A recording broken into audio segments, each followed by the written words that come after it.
जम्मू और हरियाणा विधानसभा चुनाव के नतीजों ने एक बार फिर साबित कर दिया है कि कांग्रेस पार्टी कमजोर फैसले लेने वाली गलतियों का एक पुलिंदा बनकर रह गई है। पुरानी गलतियों से भी कांग्रेस कोई सीख नहीं ले रही है, चाहे वो अंदर गुटबाजी का मामला हो या फिर नेताओं का बड़बोलापन। जैसे हुड्डा का बयान कि हरियाणा में सपा का कोई जनाधार नहीं है।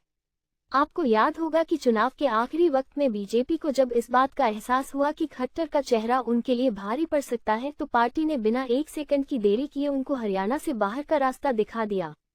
यहां तक कि इस चुनाव में दोनों मुख्यमंत्रियों के चेहरे तक पोस्टर से गायब थे।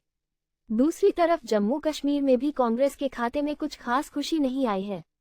गठबंधन के जरिए वहां कांग्रेस सरकार में तो शामिल होगी, लेकिन इस चुनाव में जनता का जो रुख था वो सीधी सीधी नेशनल कॉन्फ्रेंस की तरफ था। अगर बात हरियाणा चुनाव के की जाए तो वहां पर कांग्रेस की हार का जो सबसे पहला और बड़ा कारण था वह पार्टी के अंदर की भयंकर गुटबाजी थी।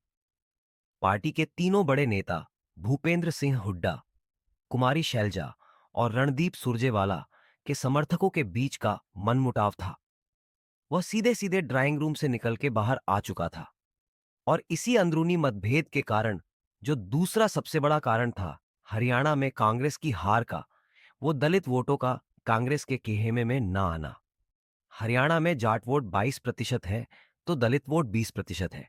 इस बार भी दलित वोट बीजेपी के साथ जाता दिखा। कुमारी शैलजा की नाराजगी ने दलित वोट का रास्ता मुद्दा दिया। हार का एक सबसे बड़ा कारण कांग्रेस का सही समय पर सही फैसला ना लेना था। चुनाव के वक्त आम आदमी पार्टी कांग्रेस से 90 में से 10 सीटों की मांग कर रही थी, जबकि समाजवादी पार्टी 2 सीट मांग रही थी।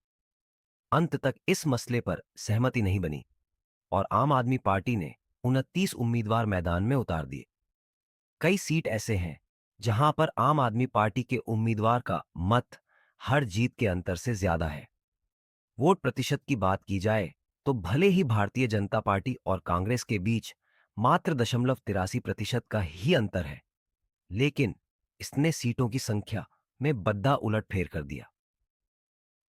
बीजेपी को 39.93% वोट मिले हैं, जबकि कांग्रेस पार्टी को 39.10% वोट मिले हैं।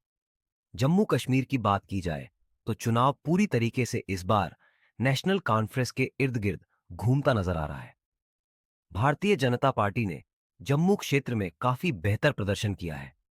घाटी में भले उनको सफलता न मिली हो, लेकिन उसने 29 सीटों पर राज्य में जीत दर्ज किया है। बीजेपी को 25.64% वोट मिले हैं। यहां पर भी कांग्रेस को महज 6 सीटों पर ही जीत मिली है। कांग्रेस की खराब रणनीति ने जम्मू क्षेत्र में बीजेपी के लिए रास्ता आसान कर दिया।